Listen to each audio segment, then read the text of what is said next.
So accessibility is often framed as something that we finish. We audit, we fix, we ship, we move on. You know, it's often like once it goes out to production, we kind of forget about it.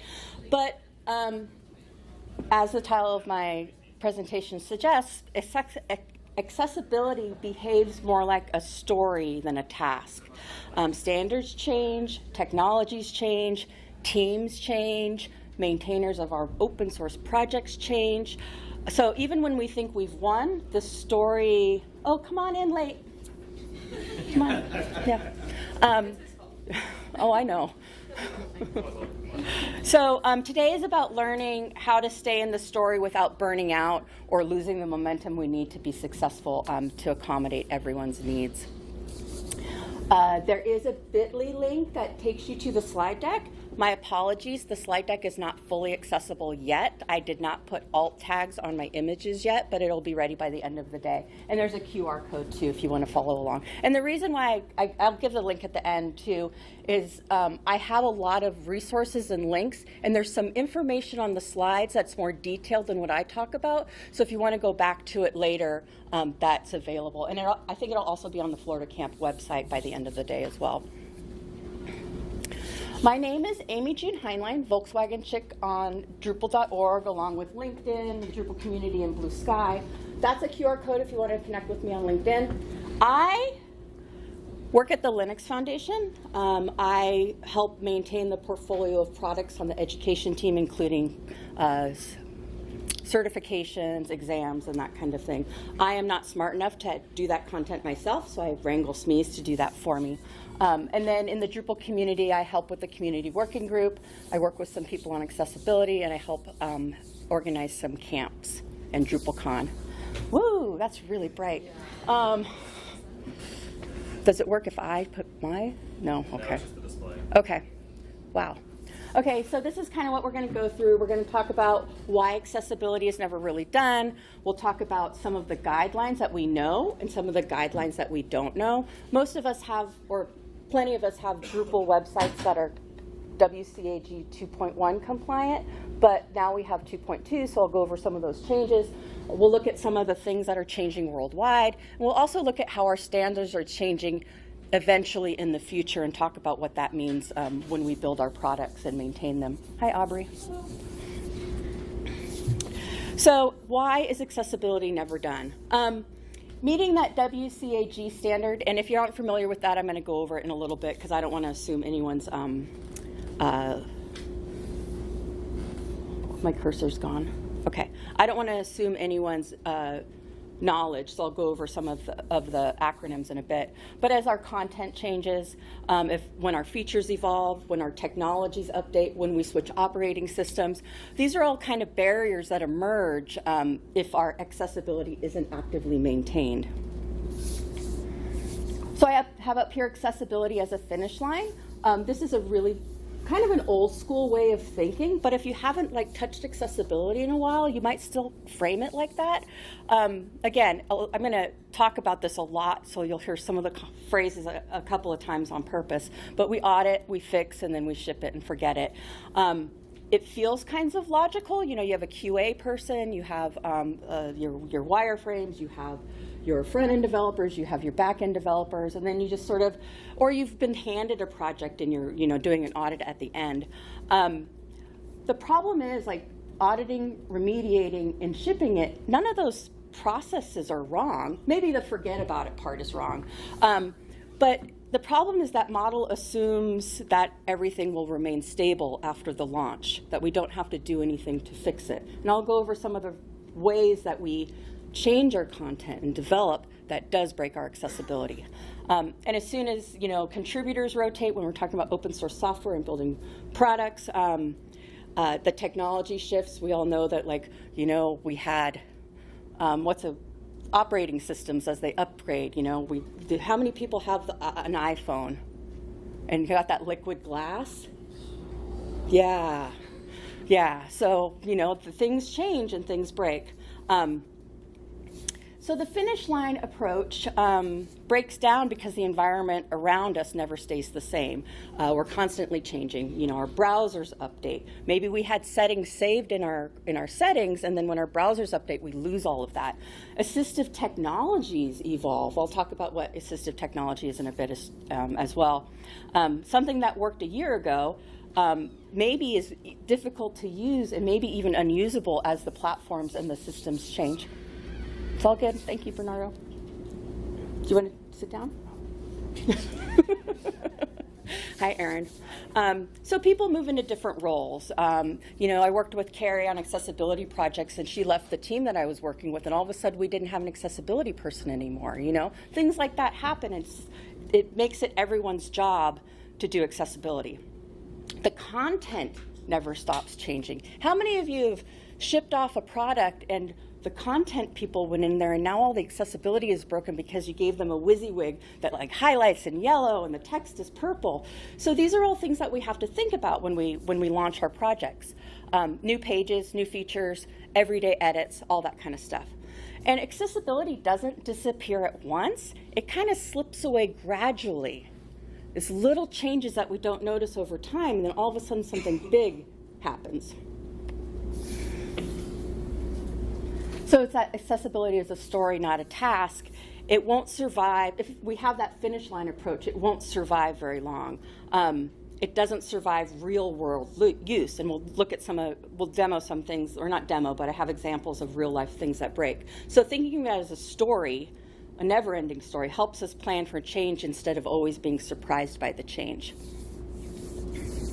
So open source kind of makes this obvious because Drupal makes it almost impossible to ignore accessibility. And one of the great reasons is because we have such a diverse group of people who work on our product. You know, we have accessibility at every level, so we're pretty spoiled in Drupal that accessibility is baked in. You know, just all that work that Mike did on, well, a lot of people who worked on Olivero, who works on the accessibility on Drupal core.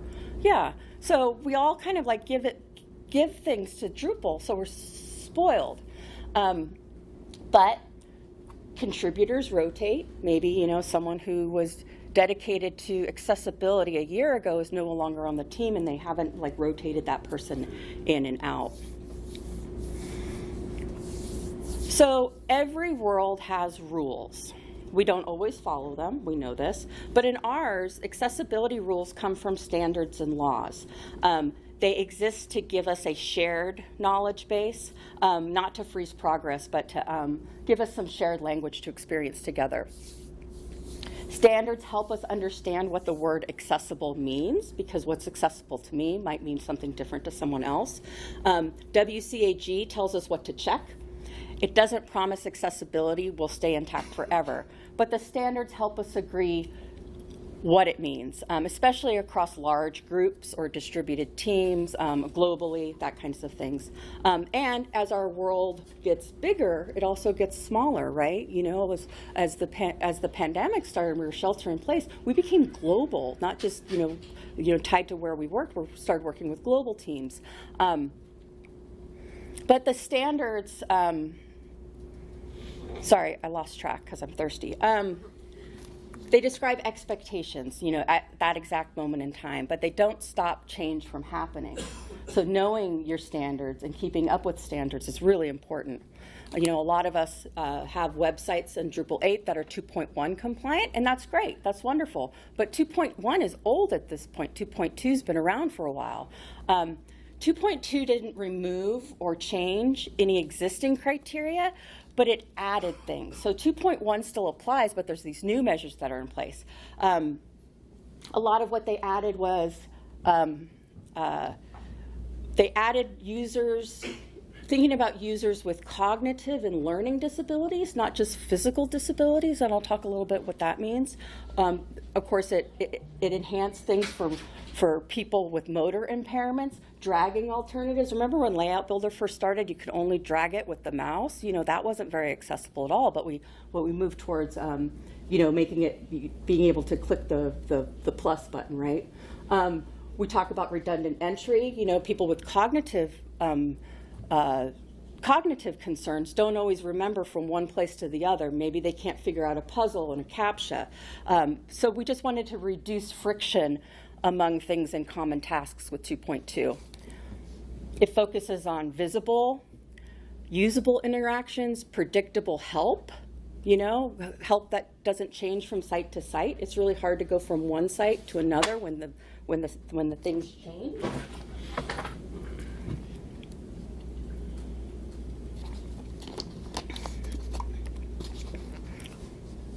We talked about this, how the world is bigger than we think. So I want to talk about real users, context, and variability. Accessibility is not just one thing. And we've seen this. Maybe most of us are familiar with permanent, temporary, and situational, but I learned about episodic disabilities a couple of years ago. Does anybody know what an episodic disability is? Not you. So an episodic disability is something that changes over time. Say you're diabetic and your blood sugar goes down. All of a sudden, you are interacting with the software different. We went out and partied last night and had drinks, so I'm hungover this morning. So my cognitive, you know what I mean? Those are episodic. Well, actually that's situational, but it might be episodic in my friend group. So, but things like that, being depressed, it's harder to read, harder to scroll your phone when you're depressed and you can't process the information. And about 15% of the world's population lives with some kind of disability. You have the permanent disabilities that are with people all the time, the temporary disabilities, like I have a broken collarbone or I have a broken hip. We've all seen me with an injury.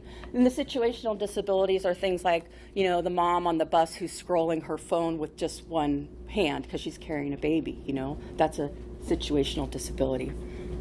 And temporary could be something like you went to the eye doctor and you had your eyes dilated and things. And it also can shift from what device you're using. I, for the life of me, cannot use PayPal on my phone. I'm a smart person, but I prefer desktop, So you think about when you're building these applications where you're building it for the mobile phone, but people are using it on a desktop, it doesn't always work, and vice versa. We learned that with Drupal 7, the mobile first. That doesn't always work for everybody. There's a bright phone. You're eating lunch out there, and the phone's hitting you. You're trying to figure out what you wanted to go to after lunch. Obviously, you couldn't see it because you're sitting in this room. That glare really hits you. Environments matter too. Lighting, background noise, movement, unreliable connectivity. How does your app work when the internet's not connected? Fatigue, we talked about. Cognitive load, stress. Anything with like things that are memory heavy. How many people work on entitlement websites, like for the government or for higher ed? Okay, so you have older users. Older users don't want to have to navigate a website that changes from page to page. The navigation is on one side, on one page. They go over to where they want to file for Social Security and the navigation someplace else. So having that predictability is also accessibility for that cognitive load. So user agents. User agents are often called assistive technology. Sometimes we see it abbreviated as AT. It's really any device or equipment that helps people, assistive technology. It works around challenges that people have. My mobile phone is an assistive device because if I don't wear my glasses, I cannot see what I'm trying to order on the menu, so I take a picture and I blow it up. It's something as easy as that. These are not exotic tools. They are survival strategies for some people. If you're hard of hearing and you don't have hearing aids and you're in someplace busy like KubeCon and you're trying to navigate things, you might use your mobile device for someone to talk into so you can have the transcripts. It's assistive technology. And designing without them in mind is assuming that everyone travels that same path, that everyone has the same privilege as you. Woo. Okay, screen readers. They're used to listen to the content of a web page. They convert text to speech. We also need to keep in mind that people use screen readers along with visuals on the web pages for folks that might have cognitive challenges. Screen magnification software, that is much to its name, and it makes the content easier to read with people who might have partial sight impairment. I use Command++ a lot. That's more like a Zoom, which I'm going to talk about. Keyboard navigation. Sometimes we don't have a mouse, so we rely on the keyboard to navigate. How many people who doesn't use a mouse? Okay.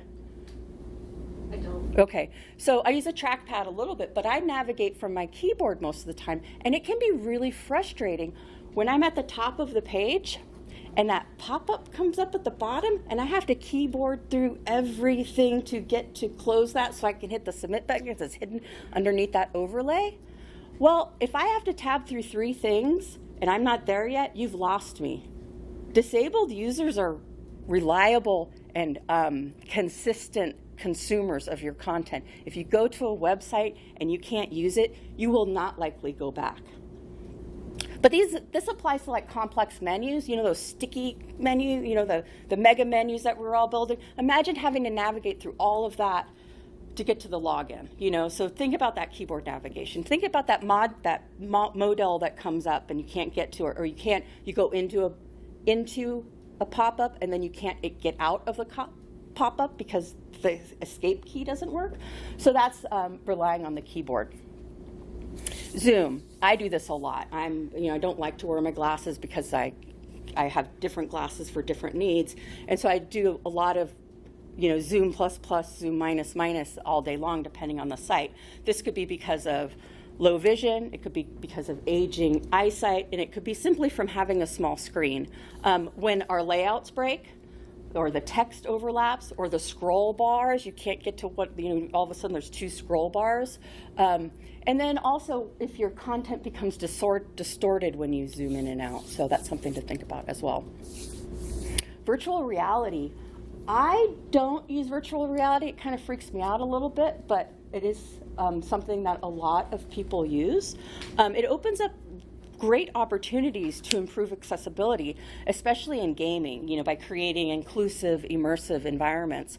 But it also introduces a lot of new challenges for people because VR, I think, correct me if I'm wrong, I have 2 VR people over here, that there aren't really any established rules around it yet. So we don't have these standards to apply to VR. It's a great experience, but we lack those standards in the guidelines to have any sort of thoughtful decision process. And there's a list of other things that are considered assistive technology. We have reading assistants, we have maps that pop up, we have animation blockers, refreshable braille. I'm not going to go over all of them because I need to be brief because I talk a lot. So the same person that needs captions one day might need keyboard navigation as well the next day. So accessibility is not just one configuration. So when you're doing your testing of your website, make sure you test kind of all the things. I have a great example coming up. It's about adaptability. These examples are not edge cases. These are everyday moments where design decisions collide with reality. Just because you want your product to look pretty doesn't mean it can't be accessible. So accessibility kind of succeeds and fails here a lot when you're using different agents. So I've misplaced my mouse. Maybe my kids took the batteries out. The most common thing is I forget that it's USB and I forget to plug the USB thing in, but I don't have a mouse. So I'm relying on my wireless, or I'm using my keyboard only. Grateful Dead tickets just went on sale, okay? Well, not anymore, but this is an example that I have because the Grateful Dead queue is horrible. It's Ticketmaster, but we won't go there. So it's in a super small venue, so there's not a lot of tickets. So I'm camping on that Ticketmaster page, hitting that refresh button, right? There's a huge mega menu and no skip to main content link. So I'm tabbing through everything. The timer is going off in the corner and my heart is racing because I've been in this queue for 15 minutes and it's going 5, 4, 3. And I left my credit card upstairs, so I have to go up to the credit card and come down. So now I'm no longer able to buy the tickets because I had to tab through all of those things, which wasted almost a minute of my time. I worked at Red Hat for a while. So we used meets at Red Hat. We'd go in weekly stand-ups, and that's just what we used. So here's all of our faces on meets. It's gotten a little better, but this is a good example. I'm hard of hearing, and I can't really distinguish between I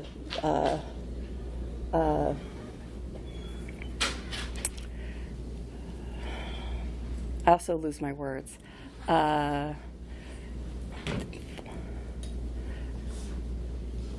know I have trouble distinguishing people from background noise. It's oh my gosh, I'm so embarrassed. When people speak a different language, the accent, sorry, yes, I can't always recognize accents, so I rely on captions. I also rely on captions because sometimes I don't have the audio memory to go back in time. So we add captions. Okay, so all of a sudden people's faces get a little bit squishier. Maybe I was relying on lip reading and now the screen space is small. And what's a meeting in tech if you don't have a screen share? So now all of a sudden, the screen's all the way pushed over here, the captions are on, you're trying to see faces, and someone has a really text-heavy slide and you just can't see it. Oh my God, someone started a chat. You know? So these are all kinds of things that we have to think about when we're designing our products. You know, maybe I don't have a second screen because I'm outside on my laptop. I'm in Mexico at the beach. You know, so I only have the one 13-inch screen. So let's look at some other stuff that breaks first in real time. These are some of the new features that WCAG highlights. Invisible or weak focus state. When we do the keyboard navigation, what happens is when we're on an element, we should have a state of focus. We should be able to see that state of focus. But I might not be able to see that state of focus as much as I could yesterday because I have a hangover and I don't know where my glasses are, okay? So this is great. This is okay. We darkened the line a little bit more, right? There's certain rules about how your visible focus should look. And one of them is color differentiation, but color alone, people sometimes can't see by color alone, so you want to like do something, two things, like make it bold, and even better, have a highlight state where I can see visibly on the page, that's the field I'm on because it's bright blue. Oh God, I hate sticky menus and overlays and things like that. So a fixed or sticky interface element, you know, this is an example of one. This image shows that I'm trying to read chat, but this menu, every time I scroll, keeps popping down into my space, right?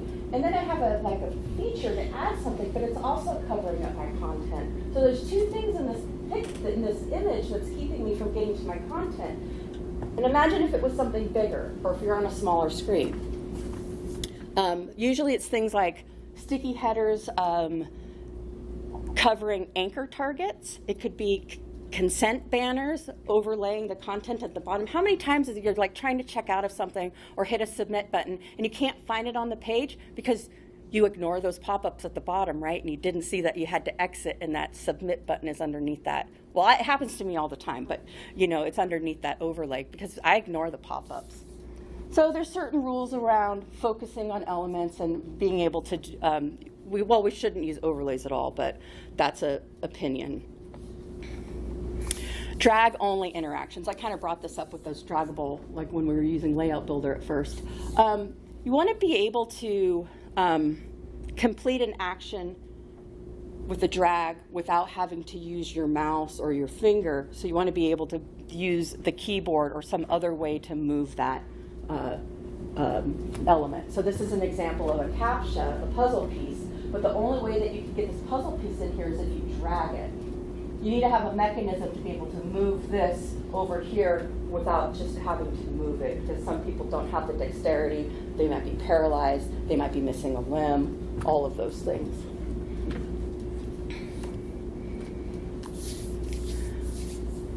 tiny click targets. My dad had phenomenally large hands, and he was unable to use his mobile phone a lot when mobile phones first came out because the buttons were so small. He couldn't close things, he couldn't open them. They were so small, or maybe he couldn't see them. So making sure that our interactive elements have large enough target zones, and also having space between them, because he has a big finger, he wouldn't be able to touch something that was too close. He couldn't distinguish between the buttons with his finger. So making sure you have enough space between your elements and making sure that people can see them. Forms that ask again. This is related a lot to cognitive abilities. I'm not very good at taking something off of my phone, like you get the code that you have to push and then you have to enter it to log into Drupal.org. Maybe I can't see it, maybe it's blurry. It's 736, but I enter 637. So this might not be the place for this. Oh, but forms that ask again, like people that have to type in their password once or twice, or enter your email twice. That's sort of changing. We want to be able to prohibit unnecessary re-entry of information when it's already in there, because when you have especially older people, the ability to go from one device to another and remember that, it shouldn't have to be a cognitive ability to log into your accounts. So these are things, this is the difference. See, I had to enter the passcode twice, and this is how it should be, where you should be able to see the passcode, and you should only have to enter it once. These are, Drupal sites. We use this for member portals. We could think about doing it a different way, like maybe we do the magic link, or which is you send the link to the email, and then the people just have to press on that, and it logs them into their website and does the authentication through the email. It verifies the identity without turning access into a memory test. So memory-based logins, or cognitive-based logins. This is a CAPTCHA. That's a real CAPTCHA. Oh. No. Even the ones that say you have a CAPTCHA, where it's those fuzzy letters, you don't always see it the same way. So making sure that we have logins that don't rely on cognitive tests to authenticate. So those rules that I talked about, the 2.2 WCAG, doesn't break edge cases. It breaks everyday UI shortcuts that we've normalized. Has anyone ever been described as an edge case? So that meeting that I showed earlier, there was a really text-heavy slide, and I mentioned to the fellow who created the slide deck, I said, oh, hey, for accessibility, maybe you should break the content into bullet points, or maybe you should break the content into several slides. And he called me an edge case. And then, 2 meetings later, in an all hands, this quote came up on the CEO's slide deck. When you call something an edge case, you're just defining the limits of what you care about. And I was like, wow, I don't feel cared about. So, we talk about special needs. There's no such thing as special needs. They're just needs that people have, right? There's nothing special. It's everyday people. It's everyday users. So what's on the horizon? We talked about 2.2, but we're already working on 3.0, and it's kind of a little bit of an overhaul. So much of an overhaul that I'm going to take a drink. This version is still being talked about. There's negotiations and discussions, and there's things that some people don't like, and there's other things that people like. And it's not going to happen soon, but it's something to think about as you're designing your websites today, that this is going to happen. I saw you sleeping. That was nice. Sorry. So this version talks about, it introduces sort of a more flexible, user-centered approach. It broadens the coverage to more disability types. because disability does not fit into one box, especially people with cognitive disabilities. It supports modern technologies like the AR, the augmented reality, and the virtual reality I talked about, and things like voice interfaces too. I don't know about you, but I use voice a lot more than I used to. But sometimes my voice doesn't come through. I have a cold, but it widens the spectrum of what we're thinking about. And it's not just web pages anymore. It applies to tools. It applies to media players. It applies to browsers. It applies to authoring platforms. So it's not just about the content in the web pages. It expands what we need to think about, which is great because, like I said, everyone uses technology different. It's designed to evolve with technology, and so it's a little bit looser wording, but it's designed to evolve with technology. And that's why it's important to brush yourself up on these, because as we build our websites, we want them to exist through time. It includes easier to update guidance on the practical how-tos to help teams apply the standards. I have something written down here. One of my favorite parts of Guideline 3.2, it says use common, clear words with flexibility for technical docs that include plain language summary. Because as a beginner user to technology, I had a hard time working in Drupal when I first started. It was the cusp of, I was learning 6, 7, and 8 at the same time, and there's all these gaps in the documentation. Well, this 3.0 kind of extends to that as well, making sure just because it's a white paper or just because it's technical documentation, you want people entering that might not know all the jargon to be able to understand what you're doing as well.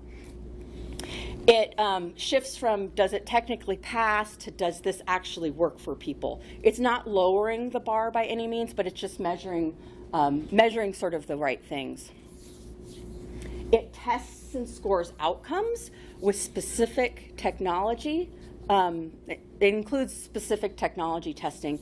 It defines 3 levels of conformance. I didn't talk about this, but what we have now is like A, AA, and AAA. They're changing it from bronze, silver, and gold. I don't know why, but that's what they're doing, maybe, I don't know. Anyway, so I have a table here that kind of compares 2 to 3. 2 is the active standard. It's a very binary. You either pass or you don't. This is outcome-based in what's to come. We talked about the A versus the bronze, silver, and gold. This applies mostly to web content, where this one is, like I said, emerging tech, application, web, and tools, applications as well. User-centered testing versus just code-centered testing.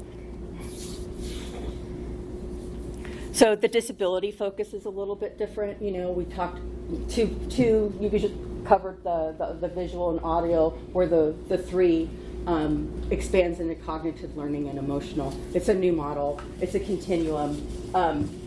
Usability, clarity, consistency, and personalization. That's sort of what I was showing you with the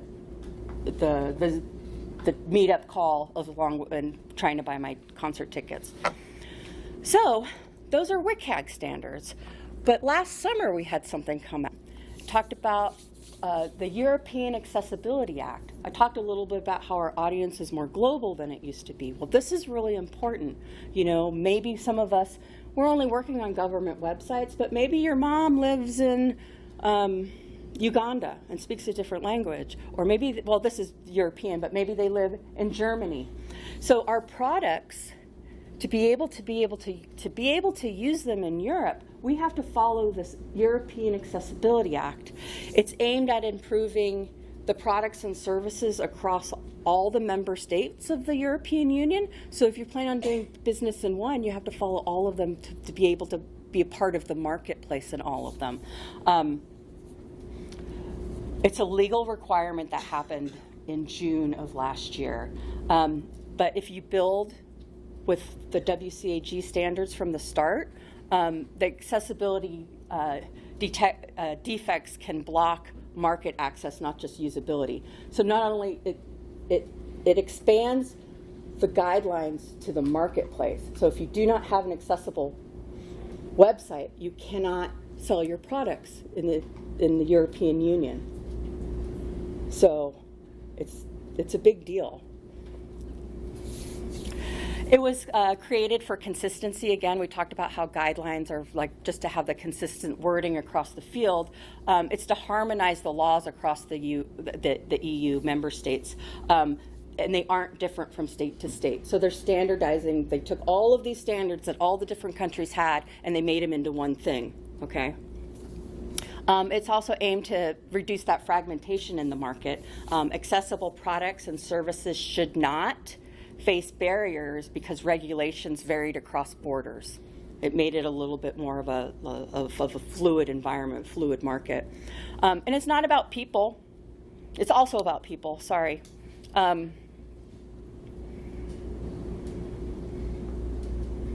I think they said like over 100 million people in the EU have disabilities that keep them from using technology the way a lot of us design our tools. And this legislation is really aimed to improve, oh, I have it right there, 135 million, there we go. It's really aimed to like help them improve their daily life. Yeah. And it covers a whole wide range of products. Like I said, it's not just about our content anymore. ATMs have to be accessible. Wow, they weren't? You know, like it's something to think about. That glare, making sure you have Braille on it, things like that. Ticket machines, you ever go get a train ticket and you can't figure it out because it's in a different language. It's making like things like having different translations and things like that. Banking services have to be accessible. Emergency communication now all has to be, you're able to have the text-to-speech capability, and any audio-visual services like e-books and e-readers and that sort of thing. So it really expands the usability of products across the European nation. So it mandates accessible design. From the user interfaces to hardware, it requires clear navigation, making sure that your pages are consistent, and the compatibility with different types of assistive technology. It covers the documentation, making sure that it's easy to read. We talked about readability levels. The readability levels in the UK are much lower than the US. The target for readability in the US is, I think, the 9th grade still. Is that the standard, 9th grade? But it's 5th grade reading level in the UK. So it helps people be able to understand what they're reading and what the task at hand is. It also pushes for inclusive digital transformation, and it gives open source communities a clear mandate. It helps us maintain our products in open source. This is a little iteration of what we talked about earlier too, that accessibility never ends.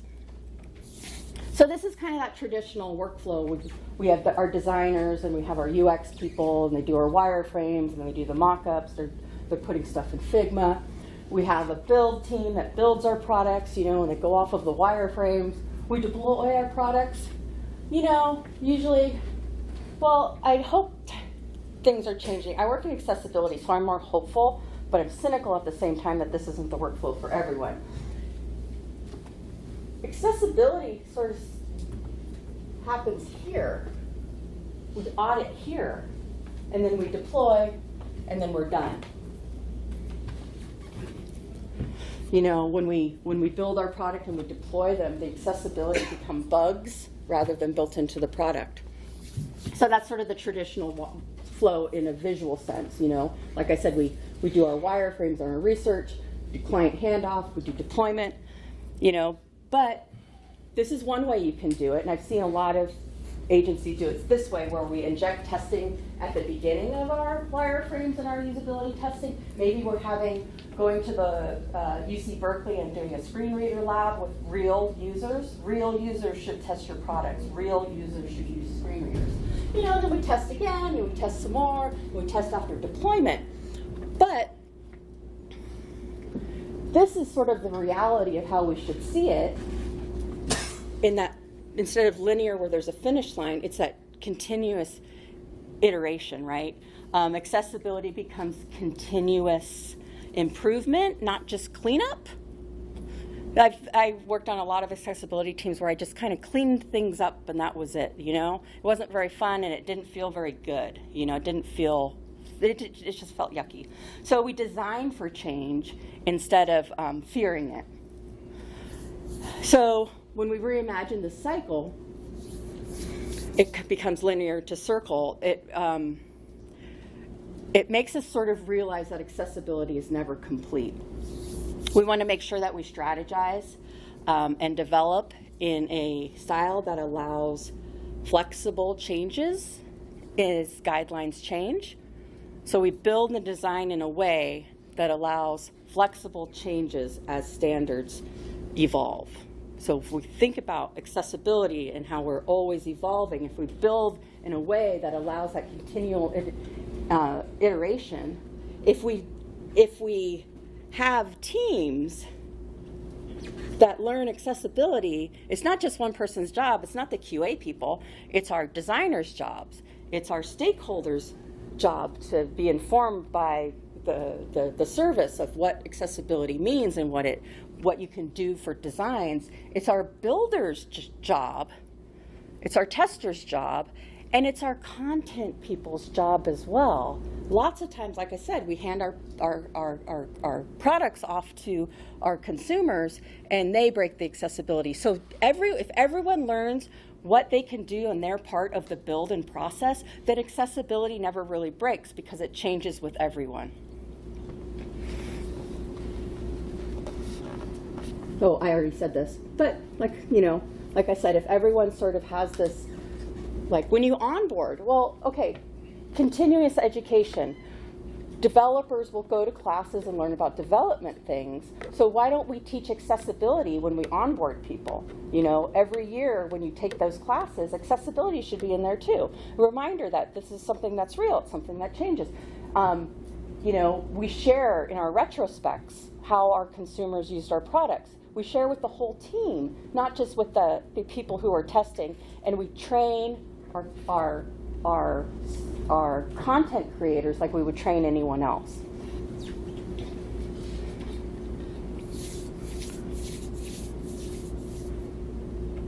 So like I said, we have guidelines that set the expectations. We understand what they are. We look at them.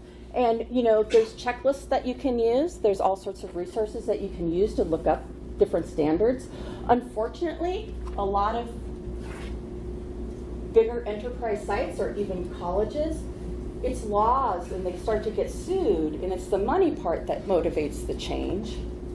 And then, like I said, you know, teams keeping it alive, sharing in your daily, your stand-ups and your retrospects.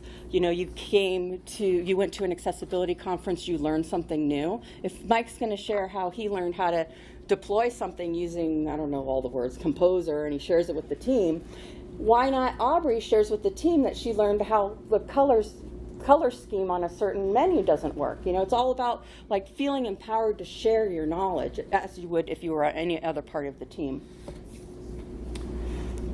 I really like this. This is one of the images I found of the desert, and I know that the accessibility is wrong here. Okay, like it's the color contrast and stuff, but I acknowledge that it's wrong. But I really like the image. Sorry. So we keep, which is what I said not to do, right? Having it pretty, but risking inaccessible copy. So we keep moving so things don't sink. We should create environments where people can participate, not deserts where everything goes to die. And I ran out of time, and it was perfect. And I hadn't practiced this timing before, so this was really good. So anyway, thank you. And like I said, the slide deck isn't accessible yet, but here's a link to it, and I'm going to add a whole bunch of resources and links to the new rules and like how the things are changing and some interesting articles, and also some interesting things to follow on things like LinkedIn. You know, if you're in your LinkedIn feed or however you digest some of your news, seeing that stuff pop up in your feed reminds you that things are changing in different perspectives. So I have a couple of groups to follow. There's a few people in this room that help organize a monthly accessibility meetup called Ally Talks, A11YTALKS. That's a great thing to subscribe to on YouTube. We talk about Drupal sometimes we talk about Linux. We talk about all different kinds of stories. So anyway, there's no time for questions because I have to go get my picture taken. Thank you. That was good.